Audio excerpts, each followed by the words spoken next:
Good afternoon, and welcome to the President's Fall Town Hall meeting. I'm Prabhat Jela, Provost at Rensselaer, and it is my distinct pleasure to introduce today the 18th President of Rensselaer Polytechnic Institute, the Honorable Shirley Ann Jackson. Dr. Jackson? Well, thank you very much, Provost Jailer. Welcome everyone to our Fall Town meeting, and I thank you for joining us online. As I begin, please allow me to introduce my cabinet and our academic leaders. You just heard from Dr. Prabhat Jailer, our provost. There's Mr. Craig Cook, Secretary of the Institute and General Counsel. I'm not sure she was able to join us, but Ms. Eileen McLaughlin, our incoming Vice President for Finance and Chief Financial Officer. Dr. Robert Hull, Acting Vice President for Research.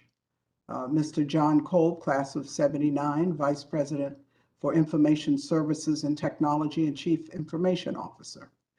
Dr. Peter Konwerski, Vice President for Student Life. Dr. Lee McElroy, Associate Vice President and Director of Athletics. Mr. Curtis Powell, Vice President for Human Resources. Mr. John Wexler, Vice President for Enrollment Management. Mr. Greg Easton, Vice President for Institute Advancement. Dr. Jonathan Dordick, Institute Professor of Chemical and Biological Engineering and Special Advisor to the President for Strategic Initiatives.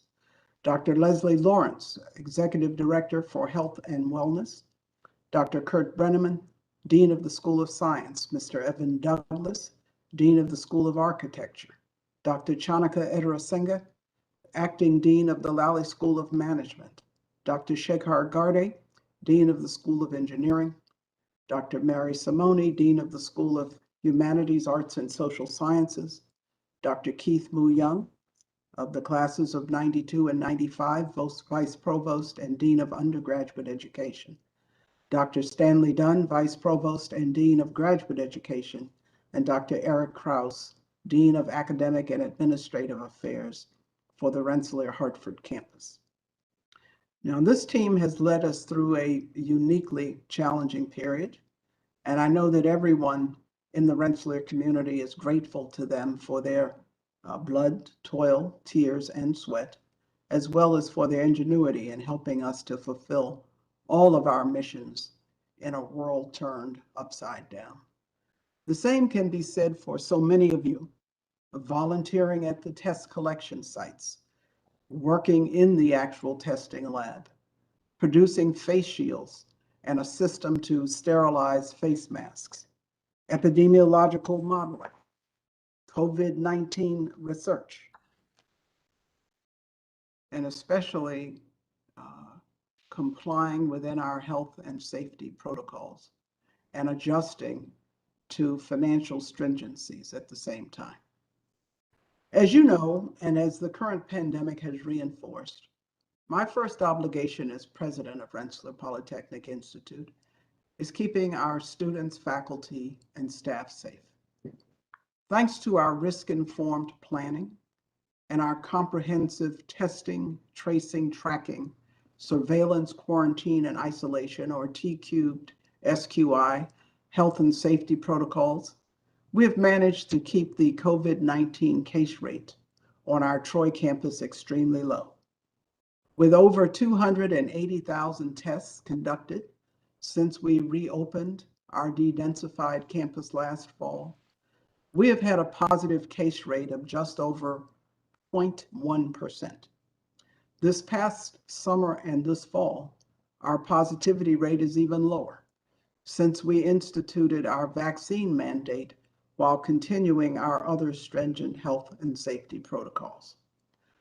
Throughout the pandemic, we have been very fortunate to have a laboratory led by Dr. Jonathan Dordick and staffed by his colleagues, and licensed through the intervention of Mr. Curtis Powell, our Vice President for Human Resources. And this lab is capable of conducting gold standard PCR testing for COVID-19 at a large scale, an unusual resource at a university without a medical school, which reflects the many investments we have made in the life sciences and biotechnology over the past 2 decades. Currently, it is a joy that our faculty, staff, and students are able to be here in person, and our low case rate has allowed that. As I just intimated, I am very proud of the way the entire Rensselaer community has risen to the occasion, including our students, who have been almost uniformly wonderful about following our protocols. We clearly educate young people highly attuned to scientific and medical developments, who not only understand the gravity of this public health emergency, but who also see themselves as active participants in the great experiment of learning to control SARS-CoV-2. Of course, the challenges of the pandemic were not just confined to public health. They were financial as well. In total, COVID-19 has cost us approximately $53 million in lost revenue and $15 million in additional expenses. That is $68 million overall, and that is just to this point. However, through prudent management and expenditure controls, we have successfully handled the disruptions and costs of the pandemic. Over the past 2 years, the Institute was able to build its endowment to over $1 billion for the first time in its history, while successfully refinancing nearly 50% of its outstanding debt. We accomplished the crossover a few years ago in fiscal year 2018, and now our endowment exceeds our debt by nearly over $500 million. We also have seen some of the strongest operating results and cash flow in recent decades.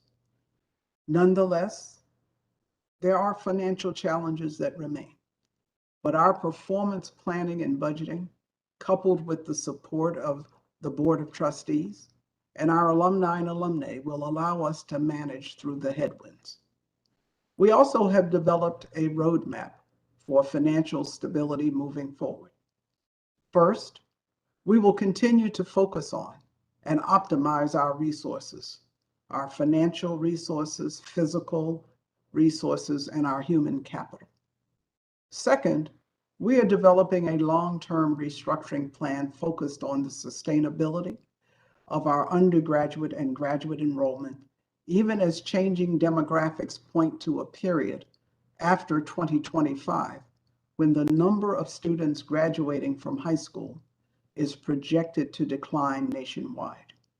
This means aggressively broadening our national geographic draw, as well as broader international geographic diversity.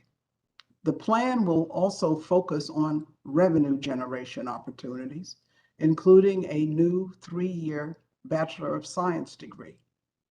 It will include expanded co-term programs and the expansion of online or low residency master's programs. Third, we will closely review our cost structure, including evaluating our physical footprint, our technology deployment, and our organizational structure. Please allow me to describe a few aspects of this roadmap in more detail.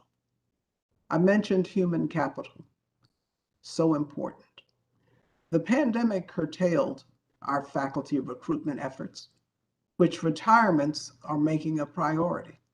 So we will be investing intelligently in hiring faculty in key fields that are likely to have the greatest impact on Rensselaer. And so we are looking at hiring new faculty in this fiscal year, and we are deploying all available resources to cover their startup expenses. We have a few vacant endowed chairs for junior, mid-career, and senior faculty, which we will use to recruit the best people to build strength in our strategic thrusts as we look to strengthen and shore up departments with a number of faculty departures. A number of open positions are in the realm of computation broadly writ, which will support a new institute for data, AI, and computation, or DAKE as we call it, one of 5 new institutes or centers focused on the intersecting vulnerabilities with potentially cascading consequences revealed by recent triggering events that, of course, include the spread of SARS-CoV-2, but also climate events and massive cyber attacks that threaten critical infrastructure. But clearly, then, humanity as a whole needs to make the highest possible and best use of its digital tools in order to predict and prepare for risks that potentiate other risks, but also to look at opportunity. DAKE will help us to advance new computational paradigms, including those that are a hybrid of conventional or von Neumann-based neuromorphic and quantum computing, combining what we call bits, neurons, and qubits, allowing us to address our challenges at a new level of complexity. It will allow us to advance and use quantum computing, edge computing for networks and cyber physical systems, and hacker-proof quantum communications. And with new programs for graduate students, DAKE will help to educate the next generation of leaders in these new paradigms. Our new Constellation Chair in our Cognitive and Immersive Systems Laboratory, or CISL, also will support DAKE. Another open Constellation Chair in Future Chips will help to support a research initiative in advanced semiconductor design and manufacturing. As you know, a shortage of semiconductors amidst surging demand and pandemic-related supply chain issues have strained a number of industries.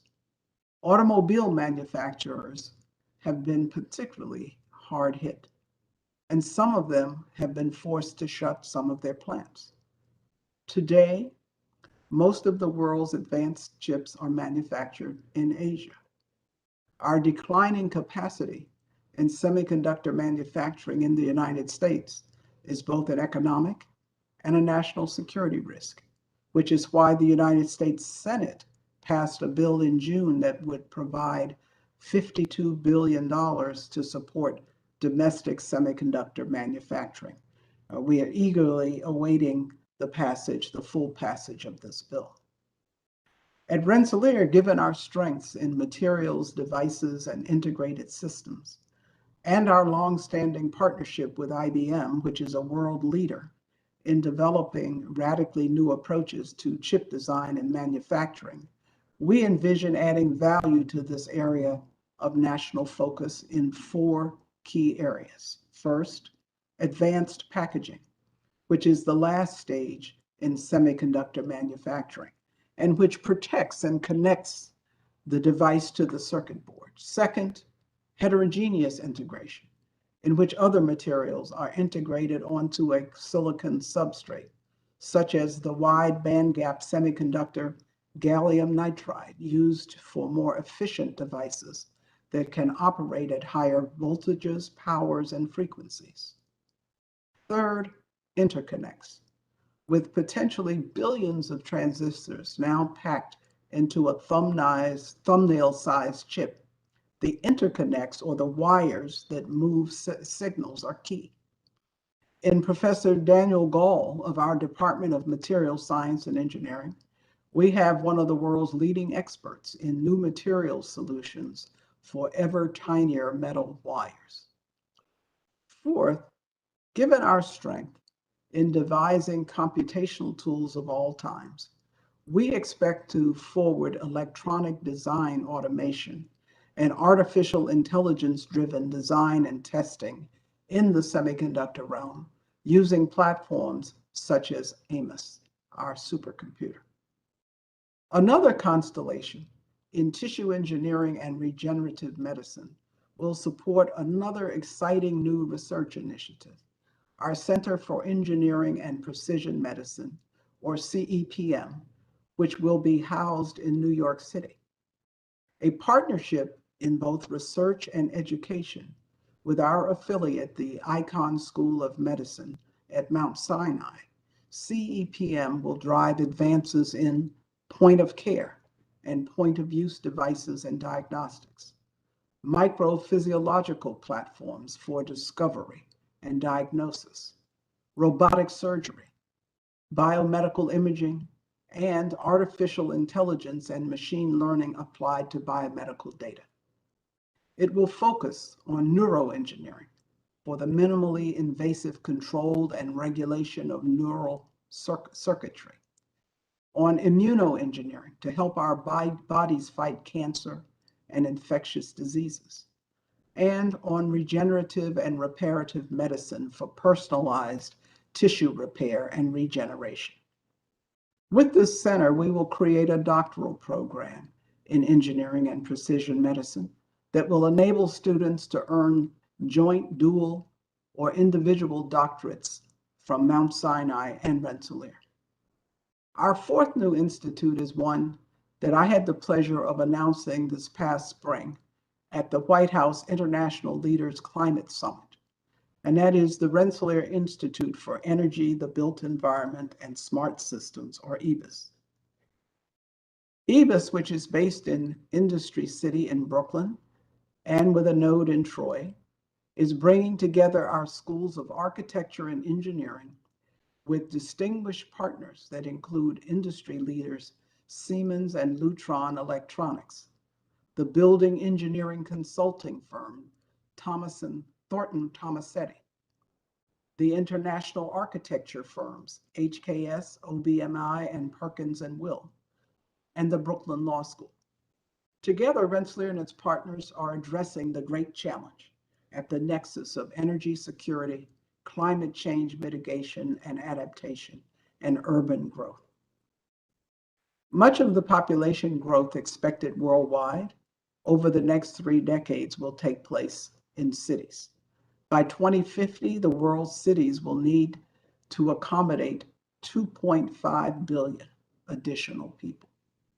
Yet our built environment already is responsible for nearly 40% of annual global carbon emissions in building materials and construction, and in building operations, especially heating and cooling. So as we expand our cities, we also must move with great urgency toward energy efficiency. In addition, we must anticipate the effects of climate change on our cities and engineer greater resilience into them.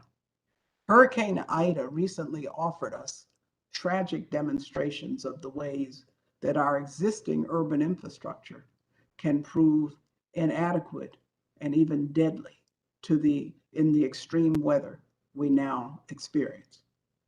In New Orleans, people died of oppressive heat after a power shortage. In New York City, people drowned in basement apartments. Today, our cities are not optimized in a holistic and integrated way for energy use, for climate resilience, or for the health and well-being of all their citizens. Our built environment does not interact intelligently with the electrical grid, with transportation infrastructure, with supply chains. So new approaches and new technologies are critical and offer the possibility of seamlessness. The opportunity here is to view each city as a system of systems and to allow sophisticated interactions and exchanges of information among them in order to achieve a collective multi-scale intelligence to the benefit of all. Evis will be focusing on deep decarbonization and climate resilience, bringing together architects, engineers, and policymakers to devise responsive new materials and building platforms for net zero structures, and to model and design cities with integrated emissions-free transportation, communications, and supply chain networks. With our partner, the Brooklyn Law School, Evis also will model the appropriate regulatory and legal considerations, balancing information flow for the seamless operation of a system of systems with cybersecurity and privacy to protect city dwellers as they move about, and ensuring that renewable energy resources are equitably shared. Finally, as we assess the intersection of humanity's greatest vulnerabilities with Rensselaer expertise, we will focus on fresh water. Climate change, pollution, and overuse are stressing lakes, rivers, aquifers, and wetlands around the world, with potentially cascading consequences. At Rensselaer, we intend to build upon the knowledge we already have acquired about freshwater ecosystems at our Margaret A. and David M. Darren Class of 40 Freshwater Institute on Lake George, and through the Jefferson Project, which uses novel sensor platforms and massive amounts of streaming data to guide experimentation and to help us understand threats to New York State lakes, including harmful algal blooms, which have been increasing rapidly and some of which are toxic. Now we envision a global freshwater institute to better understand the stressors on freshwater resources at all scales, from the molecular to the macro scales, and to develop strategies to conserve freshwater around the globe. Without question, the pandemic has demanded flexibility on the part of our students, some of whom were on our de-densified Troy campus last year, and some of whom had to learn remotely. And it has demanded flexibility of our faculty, many of whom were teaching in multiple modes at once, and yet managed a number of pedagogical innovations that have kept our students engaged and moving forward in their studies. As an institute, we have been inspired by this work and now are offering more flexible learning options for all of our undergraduates, including e-terms, which we're beginning during our semester breaks, which will include week-long enrichment-focused programs across all 5 schools, some of which will offer course credits. We also are giving high-achieving students and students with the right background an accelerated path to their degrees. With Excel, students who enter Rensselaer as freshmen with at least 12 advanced placement or transfer credits in STEM fields have the option of a plan of study that allows them to achieve their Bachelor of Science degrees in just 3 years. With Excel Plus, they can complete a BS and MS degree in 4 years while maintaining their financial aid for the 4th year graduate degree program. Finally, as we consider the road ahead, our transformative campaign for global change is on track to help us accomplish 3 significant objectives. First, to bridge the gap between student need and the financial aid we are able to offer and enhance the student experience. Second, to expand our faculty to 500 and create more endowed chairs to draw the most talented people in key areas of education and research. And third, to build out our campus and infrastructure to accommodate our ambitions and growth. I am pleased to say that we're nearly 60% toward the $1 billion campaign goal, with over $580 million raised to date, including $150 million for student scholarships. Support for our campaign has been both wide and deep.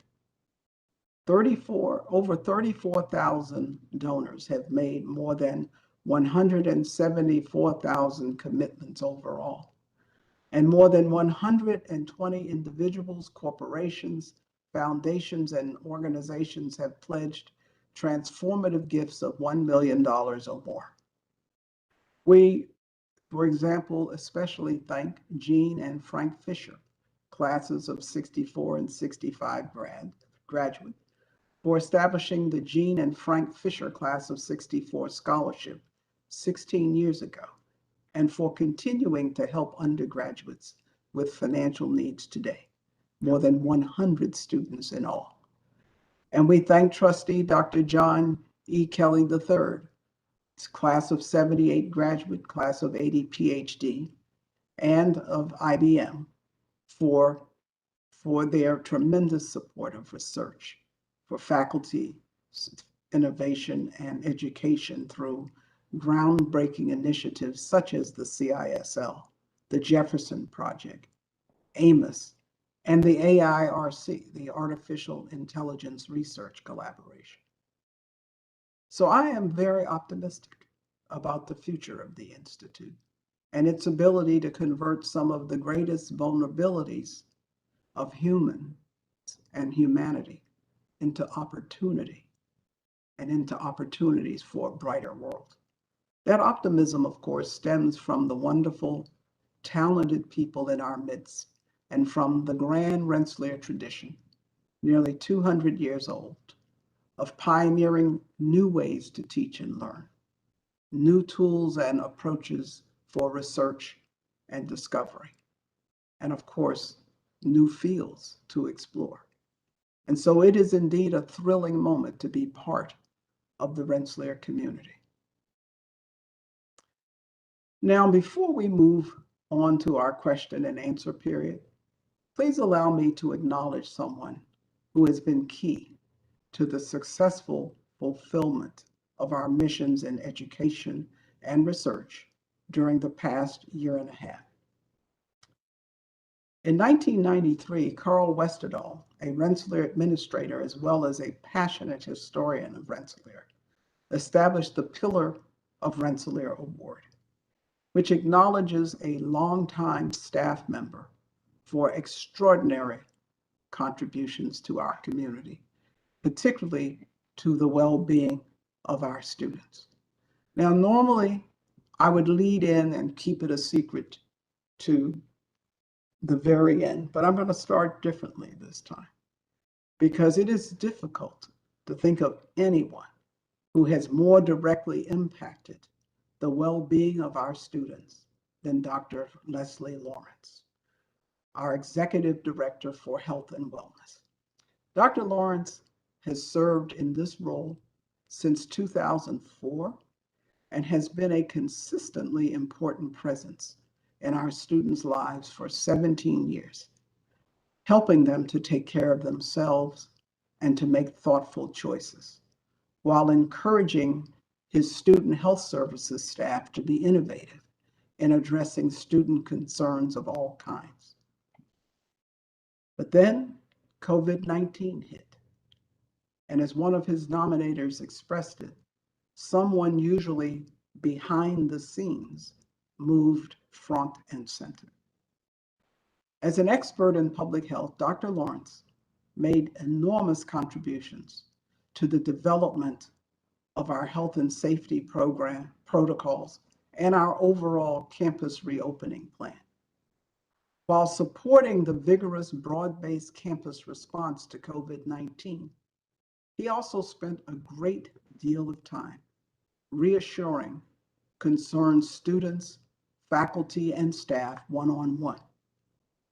In the case of one student, distraught to discover during move-in in the fall of 2020 that she was positive for COVID-19, he helped her to understand how the disease spreads, kept in touch with her constantly while she was in isolation, and then connected her afterwards with a Rensselaer laboratory where she could help to fight COVID-19.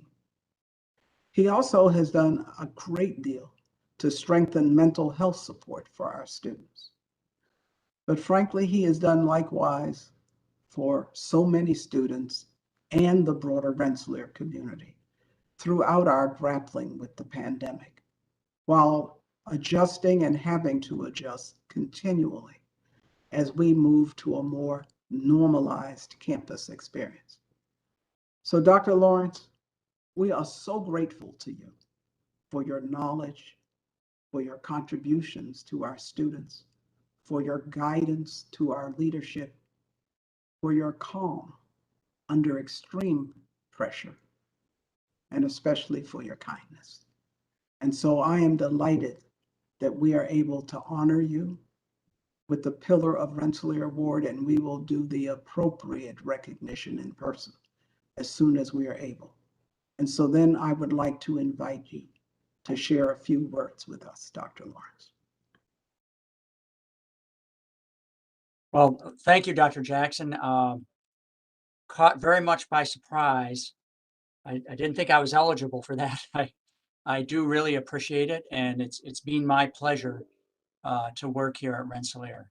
It really has. Working with young people helps keep my mind young, and many days I can describe it as fun. So I enjoy being here. I will not miss COVID, however, when we're done with that. I don't think any of us will. Well, thank you. So I think we can move on to the Q&A. Certainly, Dr. Jackson, and congratulations, Dr. Lawrence. So our first questions come from Dr. Emily Liu, who's a professor in mechanical, aerospace, and nuclear engineering and president of the Faculty Senate. Dr. Liu? Thank you. Thank you very much, Dr. Jackson. And I also want to congratulate Dr. Lawrence. You're well deserved. Yeah, we're so glad for you. Yeah, so Dr. Jackson, here is the question, which has two parts, I guess. From what you illustrated, we understand that the financial situation of Rensselaer has improved significantly in the past few years, even with COVID. However, we have serious understaffing issues in many offices and units on campus, such as the registrar's office, health center, the financial administration pre-contract unit, etc., which very critically affect our major educational and research functions. So this is one part. Moreover, the number of tenure track faculty has dropped precipitously in many existing programs due to retirement, departures, and hiring freeze. And Rensselaer's reputation has traditionally been tied to many of these programs. So we would like to see if you can share with us what is the plan for reinvesting back into these programs and addressing the staffing shortage issues. Thank you. Well, let me begin this way, and then I'm going to turn to our provost. So we certainly are well aware of the challenges in research administration and finance in the registrar's office, and certainly the drop-off in our tenured and tenure track faculty. And so let me tell you a little bit about what we're doing. Obviously, we're going to be looking to refill or fill the research administration and finance position as soon as we possibly can. I have actually appointed a task force to look broadly at the registrar and to look at three different things. Obviously, we will look at staffing, but in order to look at staffing in an intelligent way, it's important that we understand what the issues are, but also to look at everything from the use of technology and whether we've optimized that, to look at the knowledge, skills, and abilities of the staffing that we have, as well as training of staff, as well as organizational questions. The registrar is critical to us. It's a direct input to institutional assessment and research. But beyond that, it is critical to our keeping up with our enrollments, as well as reporting that we have to do to government authorities. And so it's going to be a big focus, and I have asked for a report from this group, and it's made up of people at the cabinet level, actually, by the end of the month. Then with respect to faculty, as I mentioned, we are going to be restarting faculty hiring, but we want to kind of optimize to focus on key areas that are important in terms of we look to the future in terms of where the world is going, but then to be clever about how we use it to strengthen our departments and schools. And within that context, we do intend to use the endowed chairs that we have to the maximum extent possible, as well as ensuring that we have the robust startup funds. And so this is a very high priority for us across the Institute and for me personally. Prabhat? Thank you. Thank you, Dr. Jackson. I don't want to repeat what you had in your remarks and what you just said, but certainly the faculty recruitment remains a very high priority for the Institute. Emily, you have to recognize that we are not a very large institution, and in order to have an impact, we must choose where we invest. And the president therefore rightfully pointed out that there are key areas, strategic thrust areas where we'll be investing. But this does not mean that we'll be letting our programs wither on the vine. There is an emphasis to make sure that we have the most robust faculty recruitment program that we've already started in this fiscal year. We have committed to bringing several new faculty members. The foci areas were already described by the president in the area of computational science and engineering to store up and to really build up our strength for the newly launched initiative in the AIC that the president described to you. We are assigning constellation searches. The CISM constellation will also support the work in the AIC. The tissue engineering and regenerative medicine will support the work that is being proposed at the CEPM.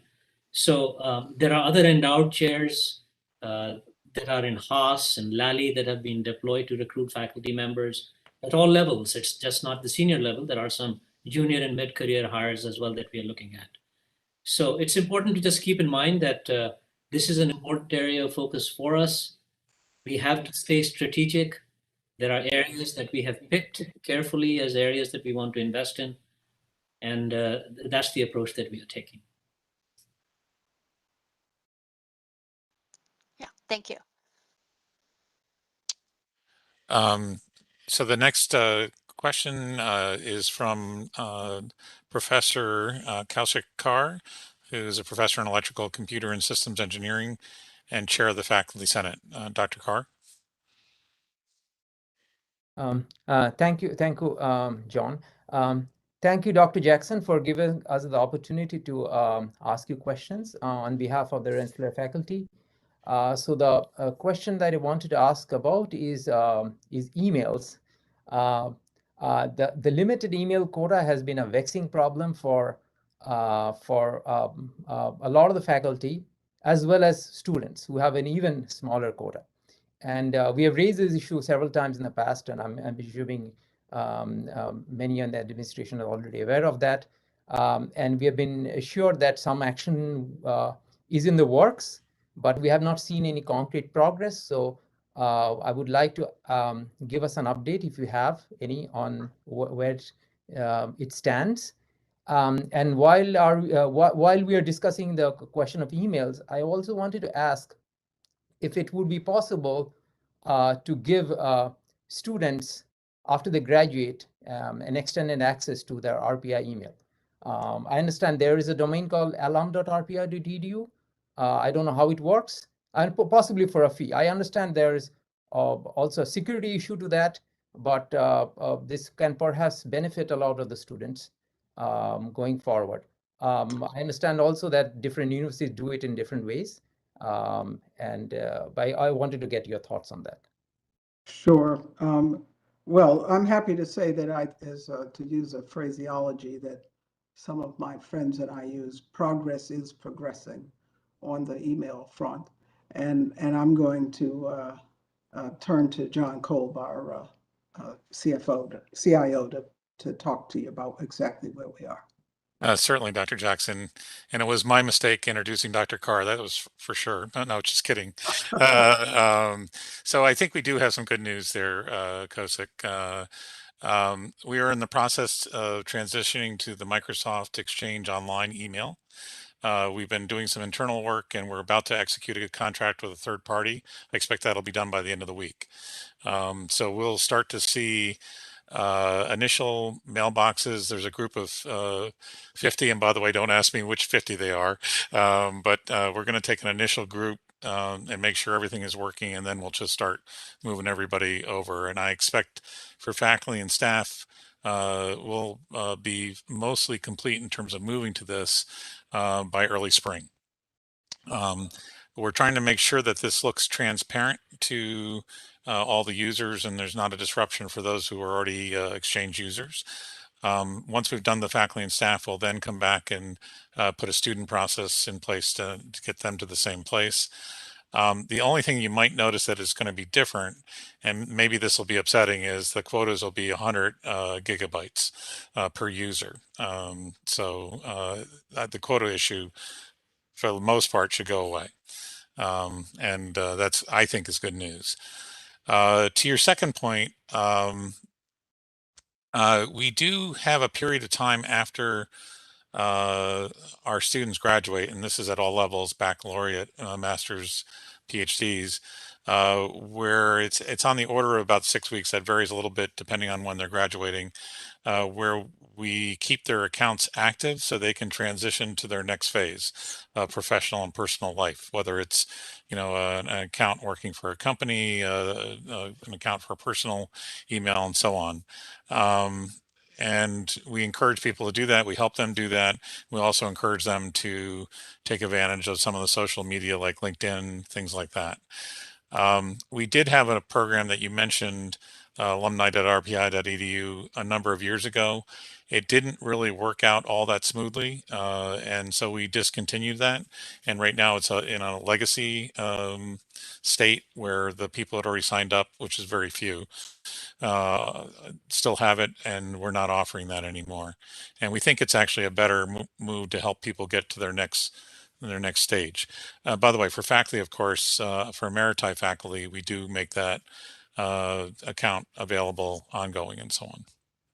So hopefully that answers your question.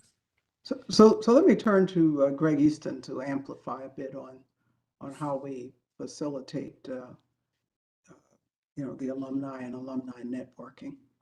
So thank you so much, Dr. Jackson. And we do have a tremendous amount of communication that does go out to our students as they're preparing to graduate, to move them over into some of our social media sites, particularly our LinkedIn, particularly into our Facebook and some of our other sites. There is a conscious effort to do that, to assist in connecting them with their peers as they graduate, and particularly through our social sites, like our LinkedIn and so forth sites. So there is a conscientious effort to do that, and we certainly look at that every year. And I appreciate this question, and we'll be also looking at it this year and see what nuances we could add or so forth. But we do have a conscious effort to do that and connect our students who are graduating. Okay, thank you for the responses. So that nearly clarifies the question that you asked. But just a quick follow-up. So I understand many universities do provide let students continue with their email addresses, perhaps for a fee. Is that too hard to do? I mean, I can understand, again, probably there are security concerns and so on. But most universities don't continue the direct email that they used as students. And there are a number of reasons, including security concerns, but it's also a capacity concern. But let me turn back to John to amplify. No, Dr. Jackson, you have it right. And it just turned out to be a security issue in the alumni area in particular. So we discontinued that. It could be something that we look at again, but certainly given our current emphasis, we'd like to get to this new cloud piece first, and then look at something like that. Yeah, thank you. And thank you for giving us the good news of that. The email quota issue is being resolved. And hold me to it, please. Okay. To get the CIO off the hot seat, Dr. Jackson, our next question is from one of our students in the class of 2023, Peter Zhang, and Peter is the president of the Chinese Student and Scholar Association. Hi, President Jackson. Thank you for holding this meeting, and I am glad to be here and ask questions about international students. So generally, I have 3 questions. The first one is, Dr. Jackson, as you may be aware, that the institution ranking is really important in Asia. I mean, particularly to Chinese parents.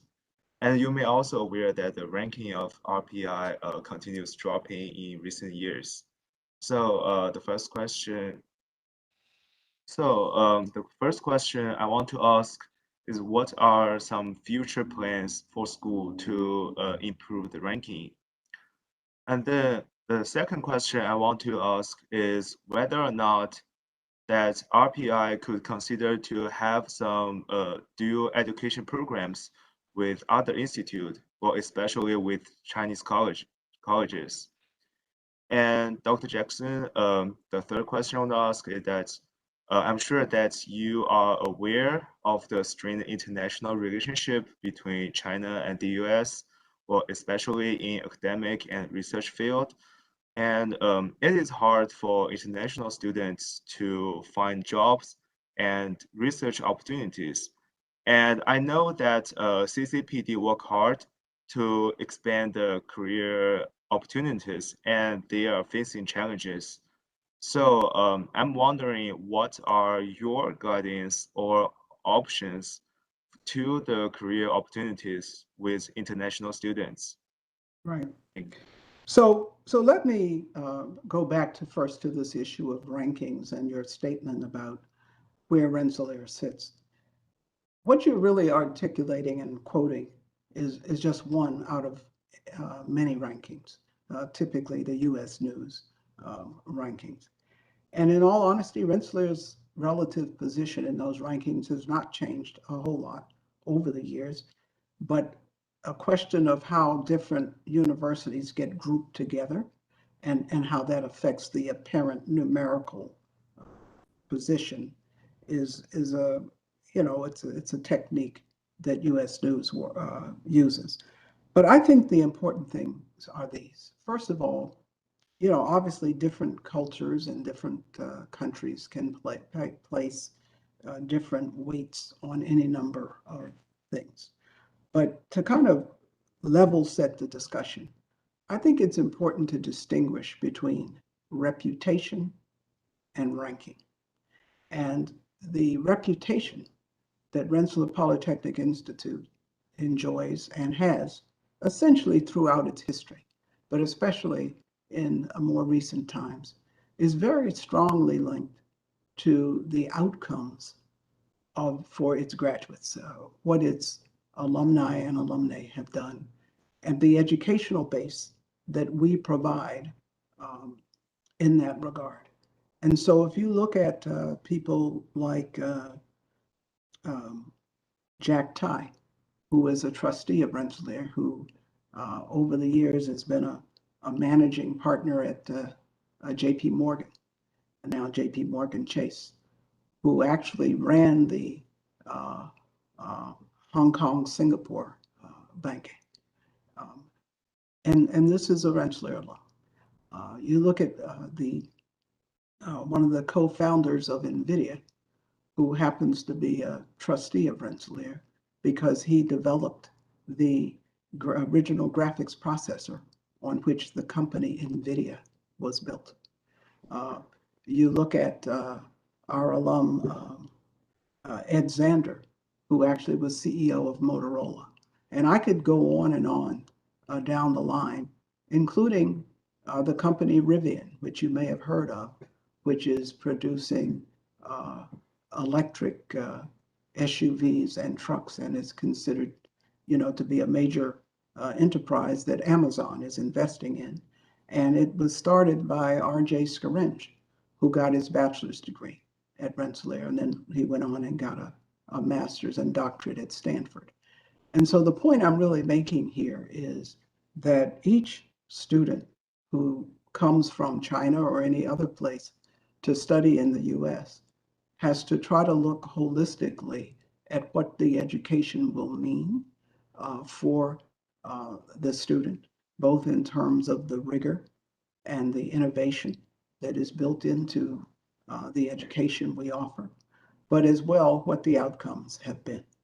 So then that makes me, go on to talk about this issue of the CCPD, and I'm going to turn to Peter Konworski shortly to talk about the range of opportunities, in fact, that the CCPD has developed. But I want to give you a little bit of a context. First of all, whatever happens with any international student and their employment, at least in the United States, is a function of what our overall immigration and visa policies are. And the US, and we operate within that. Having said that, you know, companies themselves, employers, are the main vehicles for visas and visa continuation for the people they hire.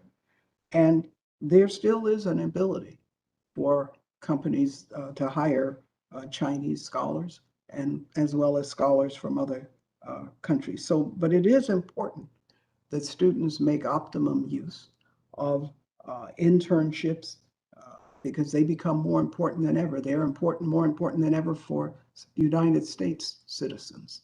And so people have to really try to exercise that.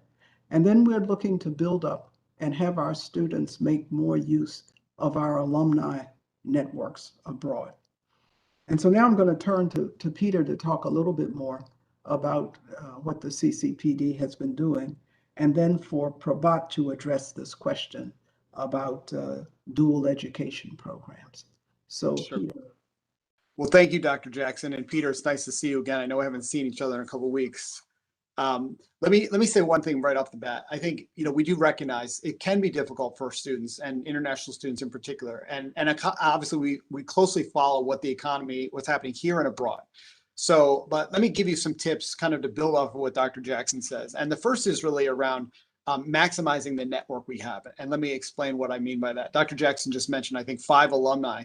What we want to do is have you leave the Institute with a strong set of resources to connect with students, faculty, and alumni. And those people will help you throughout your career. So the first strategy I would say is let's get you connected, or any student, to CCPD and an individual career counseling appointment. The career counselors are there subdivided by school, and they'll work with any student. And one of the things we can work with your organization is to help promote that to all students. So that's the first thing. The second thing is let's make sure that all of your materials, or any student who's going through resources with the CCPD, have the most up-to-date information. You know, the resume is up to date, your cover letter has been approved. You know, we've worked with you to create your Handshake profile, and you've got an active LinkedIn presence. And that's where I think the relationship piece comes in. And the third piece is we want to make sure you start maximizing tools like Handshake and LinkedIn. So let me just give you a couple of data points. So I think we have over 2,000 different opportunities, both here and abroad. And a lot of students don't realize that CCPD through Handshake tracks those. So there are domestic opportunities, but we have almost 100 countries where we have job opportunities, internships and job opportunities. Second thing is we have at least a couple thousand organizations who are connected with Rensselaer who will sponsor and, you know, will actually work with you on OPT or CPT and, you know, get you into an opportunity in postgraduate. And lastly is we have companies who want to hire you as an international student to work here in the US. And so those companies are flagged in Handshake. So the most important thing is just as we teach you about the Handshake tool, we help you utilize it. We also teach you how to search for the right job or internship. So with that, it's just great. You know, we'll partner with you, and I'll follow up with you after this. And thanks for the question. It's a great question. Prabhat? Yes, so the question was about partnerships with international universities. We have always welcomed international partnerships to expand the opportunities for our current students, as well as provide access to a Rensselaer education from students from all over the world. We have dual degree programs right now at the PhD level, but so far have not built partnerships with foreign institutions for dual degree programs at the undergraduate level. We do receive inquiries from many international institutions to establish new relationships, and we explore each for the right context in which to do so. So, as we do in all such arrangements, our faculty evaluates the content of coursework at prospective partner institutions to determine compatibility with our own degree requirements.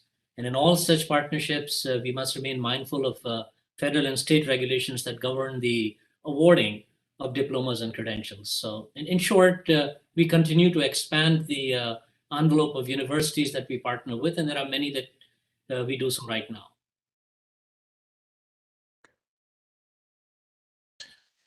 Thank you.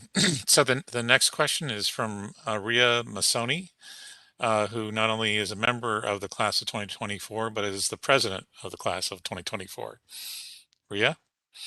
Yes, thank you. And thank you so much for having me, Dr. Jackson. The first Thank you question, for being here. Appreciate it. the first question that I have is in regards to the current level of disconnect and mental health issues that have been felt by my classmates, most who have never experienced a full normal year here at RPI. What additional support are you planning to offer to these students as the issues are increasingly affecting the student body as a whole? And then second, what standards or traditions do you want to see return to campus once it's safe? Well, I can answer the last one easily. We want them all to return, but they have to be phased in. But we recognize that your class in particular, the sophomore class, has had a unique and discomforting experience because you all were away the most, as it were, and we're well aware of that. But having said that, there are a number of you and I would say those who were sophomores last year had some real challenges, and so we've been pretty deliberate about creating activities, especially for you, ranging from the class picture and I think I'm going to spend some time with you. Early on, I had launched a number of things like the Winter Carnival, the first year experience, then moving on to class.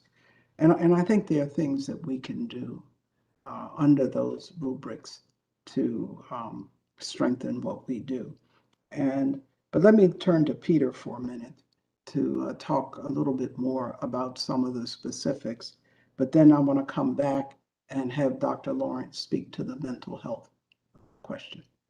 Yeah, and I'll cover sort of that too, Dr. Jackson. Thank you. Rhea, I think your question, let's start with the first part about mental health. I think it is really critical. Why don't we let Les talk more Okay. specifically about that? So let me just say, I think as Dr. Jackson said, we're going to see you, I think tomorrow night, and not tomorrow, Saturday night. And let's kind of pray, but rain or shine, we're going to bring back that class photo for your class because I think it's an important tradition, as you said.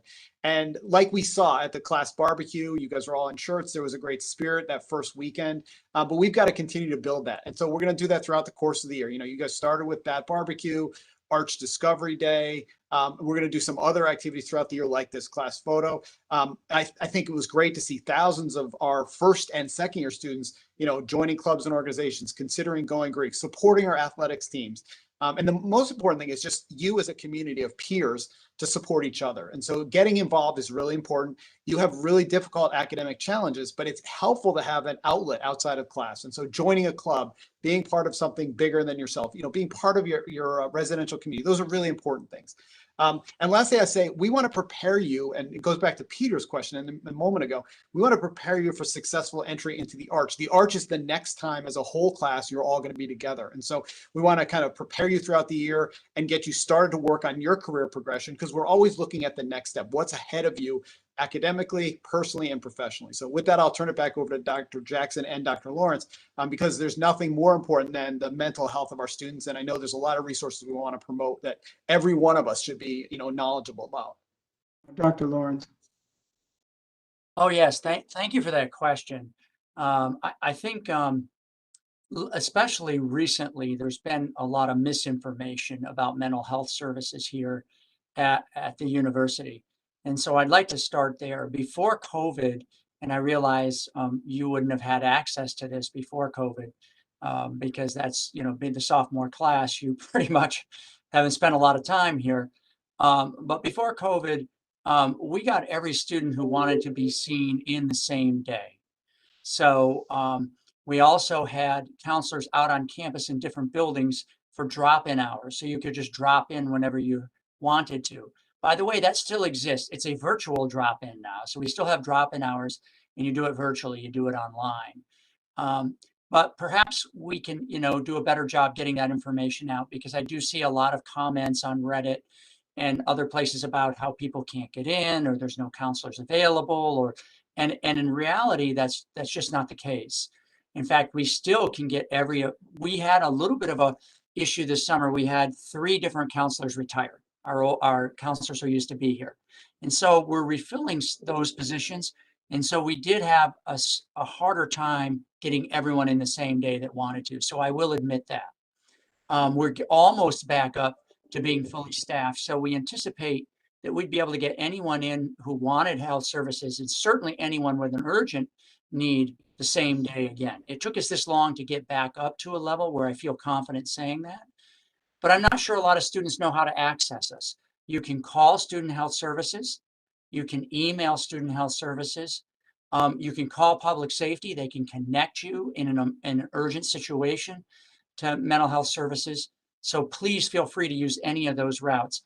And I'd be glad to sit down and discuss with you or any of your classmates all things that you think we can do better. In fact, some of the improvements we made, like letting you schedule your appointments online with mental health counselors, that came from students. That came from the Student Senate. And that's why we opened that up. And I'm not sure students know those things are available. So again, if I want to beat myself up, I think the thing we need to do is get back to messaging better how you can access all of those. Thank you. Thank you. Thank you. I'm sorry, Ria, did you want to add anything? No, I was just saying thank you so much for your answers. Very good. So our next question is from Samuel Harrison, who's in the class of 2021. He's a 5th year architecture major, and he's the vice chair of the Multicultural Leadership Council. He's been having some audio problems, so we'll see if he can ask his question. If not, he has sent it on to me. Good afternoon. Can everyone hear me? We can, Samuel. Okay. Good afternoon, Dr. Jackson, everyone. My question on behalf of the Multicultural Leadership Council is how will you ensure the diversity and inclusion efforts leading to multicultural sophistication here at Rensselaer will continue throughout the transition of leadership? Well, first of all, I'm going to answer that on multiple levels, and then I'm going to turn to a couple of other folks. First of all, a focus of mine has always been to have multicultural students, and with a particular focus on underrepresented students, to be able to come here, to be academically and otherwise supported, to have the same opportunities as others, and to graduate and go on to great careers. And so we have focused a lot on financial aid, on things like the Garnett Baltimore Scholars, I Persist, which we continue into the 2nd semester. It just used to be a 1-semester program. And so those are all the sort of enabling things. Having said that, yes, we have articulated in the plan that we would like to engender in our student intellectual agility, multicultural sophistication, and a global view. Having said that, how then do we go about trying to do that? Interestingly enough, which I think a number of students probably haven't had the opportunity to fully realize, partly because we were just getting started and then of course things were upended by the pandemic, is the Arch, which was meant to actually get students out of here, to certainly have them have pre-professional experiences that can help them, but to have them go somewhere else, including abroad. Now, having said all that, what people mean by multicultural depends on the lens they're looking through, okay? And so underrepresented minority students have a different lens than somebody who may have come here from abroad. Nonetheless, the real issue is how do we create and maintain community and respect for everybody in the community. Now, we do have a leader of multicultural affairs embedded in the Student Life Division. But what I'm really here to talk to you about is the fact that, in fact, the Board of Trustees has a particular focus on this, that there is a board level committee on diversity, equity, and inclusion. We call it the Diversity Committee.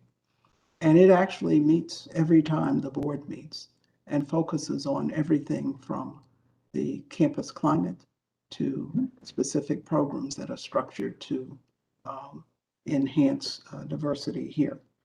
And so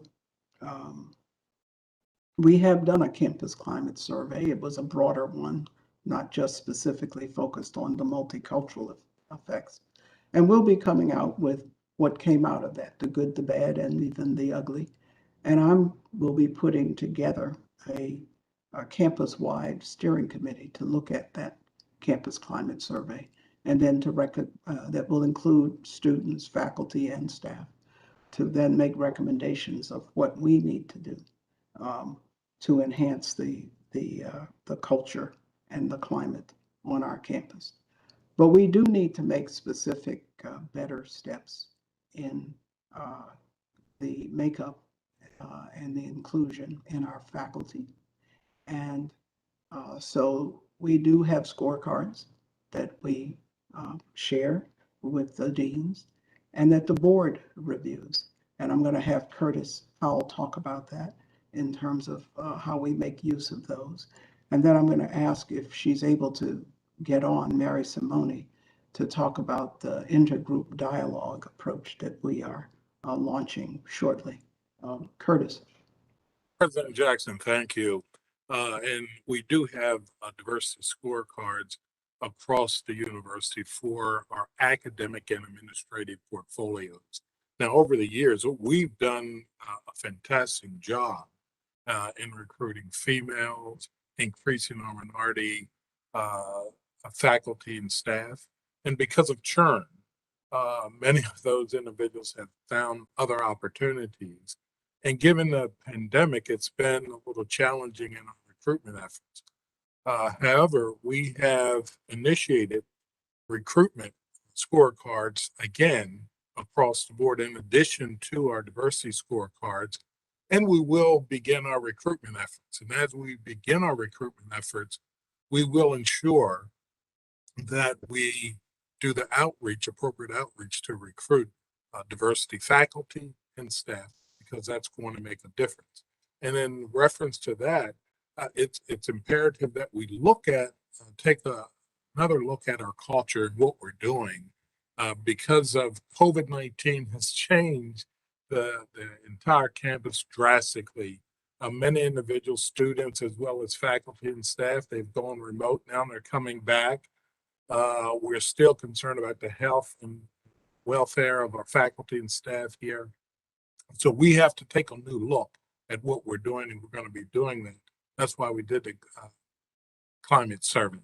So a lot of work to be done, but it's going to take the campus community to help us to work through this. So thank you. Maybe I'll ask Keith Wu Young and then John Wexler to say a few comments as well.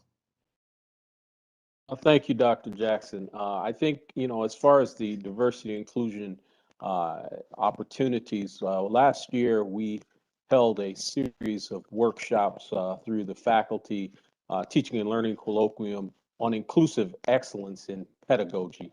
And, Rensselaer, we strive for an environment that has inclusive excellence as part of the fabric of what we do. And what we did in those workshops were faculty across the Institute shared best practices with each other on how to make a classroom more inclusive and engaging for students, whether they are remote or whether they are of different ethnicities or genders. And I think one of the key aspects to it and what we've come out of it with is we have a working group and a dialogue with faculty on a regular basis. And some of the work that Dr. Simone and the faculty members in Haas are doing in intergroup dialogue plays a very important role in making sure that our faculty create an environment for that. In addition, Mr. Powell and HR have also included trainings on unconscious bias, which is very much one of the key pillars to having inclusive excellence within not only your curriculum, but in the university environment. Wax? Yeah, Sam. I just wanted to let you know that in regards to financial aid for students, we've met more need than we have in the last 5 years. Our overall financial aid budget's over $200 million. One of the big areas with COVID that we have set aside, and we had done this prior to COVID and through Dr. Jackson setting it up with financial aid, is we had emergency funds for students. And obviously during COVID were our current students and then incoming, but really the current students, as you know, things change very quickly. Households change their households of who could provide. People lost their jobs. We adjusted very quickly in working with students. We also work with all the academic deans, so that if any student in their academic talks to their advisor or professor, or any of this, that they may be having trouble staying here from a financial purpose, they go to their dean, and their deans come to me, and we work with the students. We look at the situation, and so there's additional funding out there, but we are constantly looking at our financial aid and trying to shrink the gap for students and meet as much as need as possible for the incoming students, and make sure that the funds that we have for current students, they're able to get them through to graduation. Thank you. Thanks. And Samuel, I'm glad we got your audio working. So thanks. So the next question, Dr. Jackson, is from Vinny McDonald. Vinny is a graduate student, class of 2022. He also is the captain, one of the co-captains of the RPI football team, and co-president of the Student Athletic Advisory Committee. Vinny? Hello, everyone. I hope all is well. And I first want to thank you for allowing me to connect with you and speak on the behalf of all 600 plus student athletes. Along with my other position titles, I'm also a member of Alpha Phi Alpha Fraternity Incorporated. And I first want to address an email that I sent to both you, Dr. Jackson, and Mr. Arthur Gooden. Us 600 plus student athletes worked hard to come up with a well-written and respectful letter and sent it to you on September 21st, and still have yet to get a response. We also pushed for a possibility to meet with you, Dr. Jackson, directly to express our concerns, and hope to get a response to both our email and opportunity to connect with you personally in the near future. On the other hand, we have a couple questions we wanted to address with you. The first being that, can we implement a controlled spectator policy for our outdoor events? And it seems to be that there have been numerous campus tours and events hosting external visitors throughout the campus. We wanted to ask if the same passion can be applied to our outdoor athletic games. Please keep in mind that the spread of the virus is kept to a minimum when hosting outside activities, and that a lot of us seniors decided to come back to RPI, decline a lot of full-time job opportunities, pay an additional $80,000, take out more loans, and the opportunity to play again in hopes of our families' attendance. Secondly, can we please have the union accept meal swipes for late night dining, or advise to have additional meal swipes or additional flex dollars added onto the meal plans? Many of us take part in extracurricular activities and not able to eat until 9 p.m. or later. With the new plan, we are forced to eat the same food options: burgers, fries, chicken patties, and so on. It's difficult for us collegiate athletes to perform at a high level and perform well in the classroom with a poor eating diet and getting less sleep than any average typical RPI student. Okay, thank you, Vinny, for your questions. The issue about the late dining, I'm going to turn that to Peter and his colleagues. But let me talk then a bit about athletics. And I'm going to address it on a couple of different levels. First of all, you wouldn't know it because you were not here.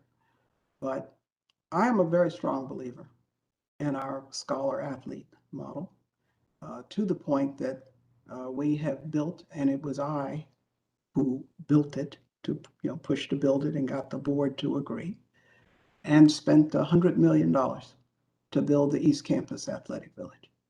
And at the same time, leading into that, to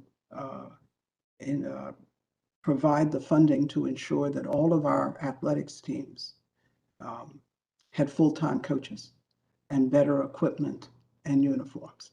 And so most people who are here today don't fully appreciate that. But that is something, when I saw how our athletes had to live, the fact that they didn't even have, many of them, depending other than in ice hockey, didn't have restroom facilities. And so we set out to build an athletic support facility, which I then decided that instead of doing that, we should build a full athletic village. And so I think I want you to keep that in mind, because I don't know that that seems to show up in the Times Union or things that seem to appear in the media. The second is that I know that you may have written me a communication, and I have explicitly asked Lee McElroy to arrange a meeting with the student, athletic leadership group, so we can talk through where we are. But here's the thing: a lot of the communications have not come to me, other than being forwarded to me by the chair of the board. Why? Because when this whole question about what we would do relative to spectators came up, people didn't write to me. They wrote to the board. So they went over my quote unquote head to talk to the board. But in the end, the board always comes back to me, because I and the leaders you see here have the responsibility to run the university and make it work as best it can. And so my primary focus, as I said at the beginning of my remarks, has been on, and as we've faced this pandemic, has been on the health and safety of the university, its students, its faculty and staff. And we've been blessed that we've had nobody die here, although we've had a couple of people who've gotten pretty sick. And so we've been pretty strict, and maybe more strict, and I'm sure more strict than some other places, about the health and safety protocols we've had in place. And that has allowed us to have students back and to allow the athletic competition, which we didn't even have in the prior year. And so I'm, very sympathetic to your concerns. In addition, I would just say that, and that's why I want to meet with you, that the way to communicate is not through the media, but to me directly. And that allows me to hear you and understand you, and for us to figure out together the way forward. So having said that, even though, and we've put into place, a vaccine requirement, and I thank you all for being as compliant with that as possible. And the athletes have performed spectacularly relative to those. And so then there's the broader question of spectators. And so we are looking at it, but when we got started, we were very concerned about the Delta variant and not knowing how it might play out. And, when you're sitting here as the president, there are a lot of things you have to balance across the university, including equities. And in a way, you brought up one. But we have to look at our faculty, our staff, and our students. The ability to support what you do and support it safely, but look at the concerns and fears of people who teach you and the people who take care of you. And so we tend to be pretty stringent and maybe slower than others to get to a certain point. But nonetheless, I have asked our athletic director and Dr. Lawrence and our VP for student life to bring me a plan for how things could work relative to allowing some spectators, maybe starting with parents. But I haven't promised that we will do that and when, but we are really now beginning to really think about how we can do that. And I know it's been tough on you guys, and I'm a big football fan anyway. And so I have been at your games. You probably don't know that, but and I know it matters a lot to your parents. And so I'm very sympathetic to that. But just to understand that whatever decisions, we make, it's to keep the overall university safe and looking at balancing out the equities across the university. But we're going to try to see what we can do. And let's meet soon so we can, work this out. Okay? Thank you. Thank you, Dr. Jackson, and Vinny, good luck to you and the team in Hobart this weekend. Keep the record going. Excuse me. Sorry to interrupt you. First of all, Dr. Shirley and Jackson, I appreciate you. We student athletes appreciate everything you've done for us, even allow for us to play right now. I greatly appreciate that. I had asked a second question. I know you said you're going to push off to Yes, Dr. right, yes, I'm Dr. sorry. Peter to answer. Yeah, about No the food. worries. So, Yeah, about the food. I'm sorry about that. no, it's not a problem. We should have remembered that. So Peter, what do Yeah, you say? no, Vinny, a great point.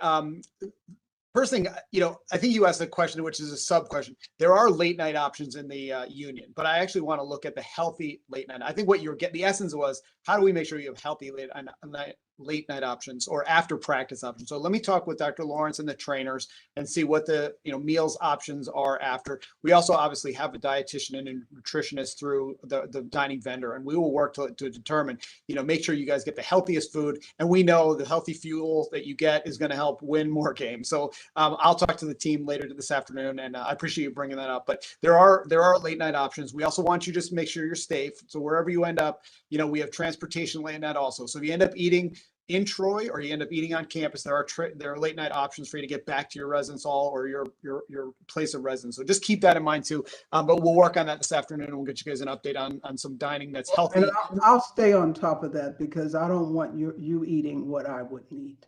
So we'll look at that. Thank you all. To continue on, Dr. Peter, if it's also possible, I know that in the past we've been able to use meal swipes at late night to consider a particular food option. For instance, if I went to the Halal Shack, I can use a meal swipe to get me an entree. That option has been waived this semester. So if we have opportunity to possibly implement that or offer more flex dollars. Well, we will look at that, but some of this relates to kind of health and safety protocols. Yes. But we'll try to see what there can be done, as Peter said, in terms of on campus and off campus. But we want to be a little bit careful about all the off campus options. But Right. I think we can certainly improve the on campus options. Right. Thank you. Look forward to meeting you, Dr. Jackson. Thank you. And really good luck this weekend, Vinny. What he really means, Thank you. Benny, is that you should win, but I'll love you anyway. So, So, Dr. Jackson, next up is Tracy Scherenbeck. Tracy is the director of the Archer Center for Student Leadership Development. Tracy? Good I'm afternoon, afraid of Tracy. Good afternoon, Dr. Jackson. Thank you so much for this opportunity and taking my question. Sure. As the director of the Archer Center for Student Leadership Development, I'm interested to hear which leadership competencies, characteristics, or attributes do you believe are going to be relevant for our new incoming president in order to maintain our current standing as seen as a top-tier institution? Okay, well, thank you for the question. Now, let me preface my remarks with the following. In the end, the Board of Trustees hires the president. And it's the Board of Trustees that will think through, where the university is and what kind of leader should pick up where I might leave off and take the university forward. But the board does get a lot of input from some of the people who are on this meeting, some of whom are in fact on the search committee. And there was a position statement that was developed relative to the characteristics that one would expect the next president to satisfy. Finally, I'll say that the board does seek my advice and guidance. I'm not formally part of a search committee, but they do talk to me. So I'm just kind of giving you the lay of the land. And so let me start this way. Over the last 18 months, what the pandemic has highlighted is how unpredictable and dynamic the environment that a president has to operate within can be. And in fact, Curtis Powell just sent me an article about, what's been happening around the country, with various presidents from in South Carolina to Michigan, to other places, some where presidents leave prematurely. And the typical tenure of a president, university president or college president these days is about 5 years. So clearly I've exceeded that. And so I have, some thoughts. And so in the end, a president has to think through, and I just talked with the young man who posed the question about balancing equities, across the university.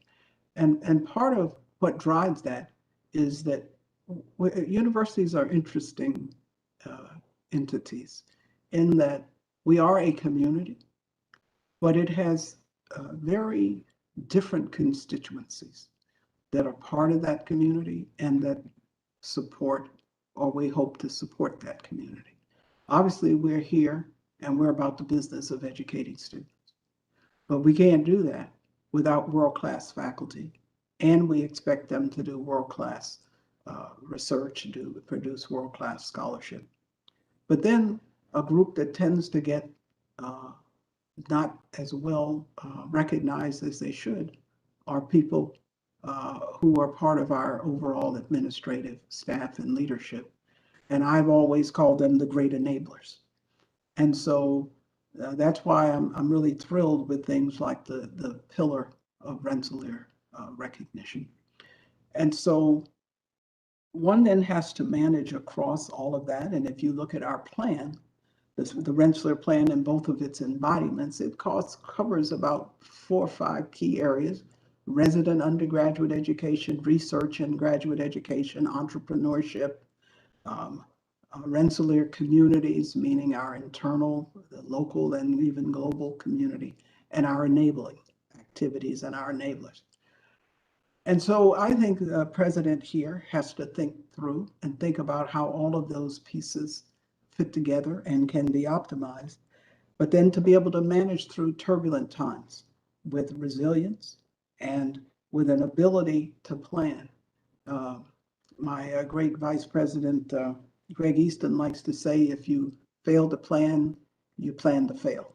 Well, I tend to be a great planner, not because of wanting rigidity per se, but because it's a way to build in how you manage across a complex enterprise and to not lose sight of your key objectives, even in turbulent times. And so the pandemic has kind of brought to light for everybody globally what that really means. And then on top of that, we have climate change. But let me just tell you, over the course of my years here, and then I'll answer directly your question. We've experienced Y2K. Now, most of our students here today don't know what that is, but that caused a lot of angst and issues. But then following right on the heels of that, which was very, difficult for the university, was the tech bubble burst. And that affected our endowment, it affected our giving, it affected a number of things. And then we, of course, following right on that, had 9/11, which was devastating, obviously for the families and friends of the people who lost their lives, but I think devastating to the psyche of this country. And it followed then our involvement in a number of conflicts where we were basically at war in one way or another for 20 years. But it was like a slow rolling conflict that in the end affected thousands and thousands of young Americans. But we didn't think about it every day because it was going on for 20 years. And at any given time, the numbers didn't seem so large. But if you look cumulatively at them, it is a huge number. And that's why I'm really pleased that we actually have the Yellow Ribbon program here, where we can have and support, veterans. My own husband is a veteran of an earlier conflict, but he was. And then we've had many pandemics that have, affected us, maybe tangentially and certainly in terms of our planning. We had SARS, we had Ebola, we had the H1N1 mini pandemic. And then, as I've said, we've had, then we had the Great Recession, which had a big, big effect on us. And then there's now the global pandemic and climate change effects that really have shown up. So the next president then has to, I believe, have respect for people, have tenacity, has to be able to plan in the right way, but also has an ability and is unafraid to make hard decisions, but has to be able to explain those decisions and get people on board. In addition, we have a great history and legacy, and it's important for the next president to understand that legacy and the culture that comes out of it, but then to build on those, strengths and look to the future. And I always say that you have to embrace our history and legacy, and then respect where we are today, and then to position us for the future. And it's a funny thing about history and legacy because it provides you the point of pride in a university. But if one isn't careful, one can get stuck there. And so I'm one who always says you can't hold back the future by clinging to the past. And so that new president has to have that ability to think about that future, to build on the strengths that have been built up over time, but be clear-eyed about where we are today, but respect what we've accomplished together over the last 20 years, and then move on from there. We need more resources. You heard some of that expressed in response to some of the questions. People talk about rankings and reputation. Well, a lot of the rankings reflect resources. If you look at the universities that are in the top 25 in the U.S. News rankings, or in the top grouping in the Times Higher Education rankings. But then let's stick with the U.S. News for the moment. And you ask the question of what kind of endowments do they have? And you will see they're all multi-billion-dollar endowments. So we've just now crossed the billion-dollar threshold. So that puts us in a different, club or mindset. But we got to go on from there because the needs are going to be greater. The needs to financially support our students, the needs to attract and retain the best faculty and staff, the need to stay on the leading edge in terms of, our technology and to be able to innovate.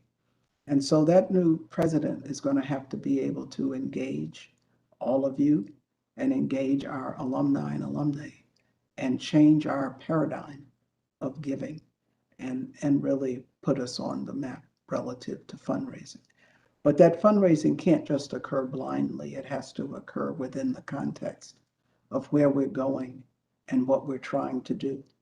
The things I outlined earlier in my remarks about the key research initiatives, as well as pedagogical innovation and the impacts we're trying to have on our students and their development, those are things that the board has endorsed. This is what they want to build upon and want us to go forward with. And so that's what I think they're looking for. And that's obviously what I think they should have. But these characteristics of being able to understand our history and legacy, have respect for people, the university, and everybody in it, to have tenacity, to be able to make hard decisions, to stand in the wind. University presidents stand by themselves a lot of the time.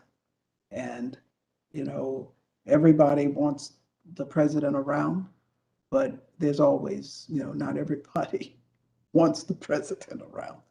And so it's an interesting life to lead, but it's a privilege. It's a privilege when one has a great university that one has been chosen to lead. And I would like the next president to understand that privilege and to build on it. So that's what I would say. I hope it's responsive to your question. Yeah. Thank you so much, Dr. Jackson. So Dr. Jackson, the last question is from one of our pillars, Sam Chapone, from the School of Engineering, and he is the Director of Manufacturing Innovation in the school. Hi, Sam. Hi, Dr. Jackson. Good afternoon. How are you today? I'm good, and thank you for everything you've been doing, particularly with our students during this pandemic. And Our it's been pleasure, Dr. amazing. Jackson. Thank you. Dr. Jackson, over the past few years, the Manufacturing Innovation Learning Lab, we're following a new direction. We've integrated smart manufacturing, simulation, and data analytics content into our undergraduate curricula and projects. Students are showing a real interest in these topic areas, and our industrial sponsors are supporting that direction. In the mill, we believe there are some real opportunities at the intersection of engineering and data with applications to manufacturing. What's your opinion on exploring maybe a new degree that might blend mechanical and digital disciplines? Well, let me say a couple of things. Let me back it up a little bit. People have articulated the idea of the fourth industrial revolution. Mhm. Where we have this kind of merging of the physical, the digital, and the biological. And it can play out in any number of ways. So let me explain and talk about two of them. If you look at the miracle of these vaccines, particularly these mRNA vaccines, obviously fundamental biological science and biomedical science and understanding things at the genetic and the levels of DNA and RNA were critical in developing them. But they would not have occurred or been developed without what encapsulates that messenger RNA, which is in these lipid nanoparticles.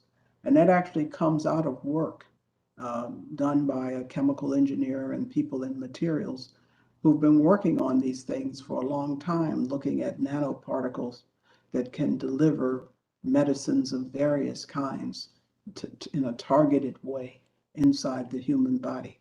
Now, it happens to have made people like Bob Langer very rich. If you look at the Forbes 400 list of the world's richest people, he's on it. And he should be because of the work he did. And so that was a miracle of the biological coming together, you could say, with the physical or the material. But then the actual ability to understand exactly what the therapeutics should be also depended on the digital or the computational, as well as the ability to have very precise manufacturing, which by definition brings the physical and the digital together. And so to me, then, the real answer to your question is that the answer is rooted in looking more broadly at cyber physical systems that will blend, as you've pointed out, data and simulation, together with the physical. And people talk more about things like edge computing and so forth. But in the end, at a certain level, I would put a question back to you, which is, yes, one can develop a degree along the lines that you're talking about. But just as we did with data dexterity, where we said that every student needed to understand, the rudiments of data science and data analytics, you could almost argue that in engineering, you can't get away from it across engineering. And that's why I talked specifically about the mRNA-based vaccines, because you could say, well, that didn't have anything to do with the mill, but it does in the sense of this whole blending of the digital, the physical, and then in this case, ultimately the biological. And so I think it's interesting, and it's a question then of what we should inculcate into the curriculum in terms of any specific degrees, but inculcate as some baseline across all degrees. and include in that AI, because I will tell you that people now are doing just that, that it's not just about data, it's about how you understand and extract from data, insights, how you use AI as part of control systems, but with how you have feedback based on data. And I'm on the board, as you probably are aware, of FedEx. And I tell you, FedEx, it's a logistics company.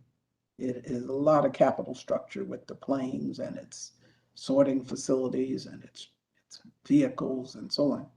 And they are about what DAKE is about, namely how you use data, AI, and computation to control everything from their network to how they operate their planes. And those are true cyber physical systems these days, to how they manage their sorting systems, to understanding and optimizing the global supply chain. And so that's why I say that your question is very important, but the answer may be broader than would it be inclusive of what you're talking about, but it's broader. And I think at this stage in Rensselaer's development, we have to think about how we inculcate it more broadly across the university, both in research and in our teaching. And DAKE is supposed to get at it in terms of the research and at least starting with graduate degrees. But I think your question raises the broader question of how you inculcate it across the full curriculum. So let me turn to Shaker and then to Prabhat to get their insights. Thank you, Dr. Jackson. You already gave a fantastic answer. I have very little to add. Sam, I would, first of all, congratulations on making the pivot in the mill in this new direction. I would say I would broaden the aperture, as Dr. Jackson said. I would include all of engineering department, not just mechanical. I would broaden the aperture in terms of thinking about manufacturing to include biomanufacturing, chip manufacturing, advanced material manufacturing, and then thinking about degrees, from master's degrees all the way to integrating it across the undergraduate curricula through concentrations, through minors, through certificate, and so on. I'd be delighted to work with you and team and to make some of these things happen soon. Thank you. Yeah. Prabhat? Yeah, Dr. Jackson, like Shaker, I have very little to add. I think, first of all, I want to congratulate Sam. The program evolution that is happening in MIL is aligned with the way the world is going. And you have described why that is happening indeed. I think in proposing the data dexterity, we were ahead of the curve. It has prepared our students for the work environment they will find themselves in. They will feel at home in that environment. And they will actually go out and lead some innovative advances that such tools have to offer.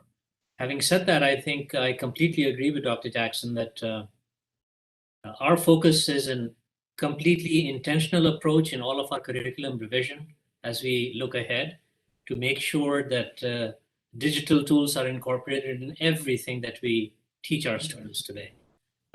Because we have to explore ways in which these disciplines themselves will evolve with the availability of new tools. And I think this is clearly, some of these tools are emerging from research that is being done here and elsewhere, and I think it should be embraced and be part of our curriculum. Thank you for the question.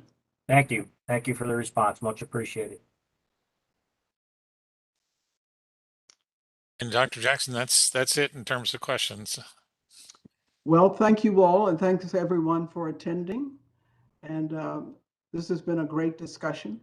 And, let's keep the communication going. And with that, I'm going to drop the mic. So you all have a good afternoon. Thank you. Bye-bye.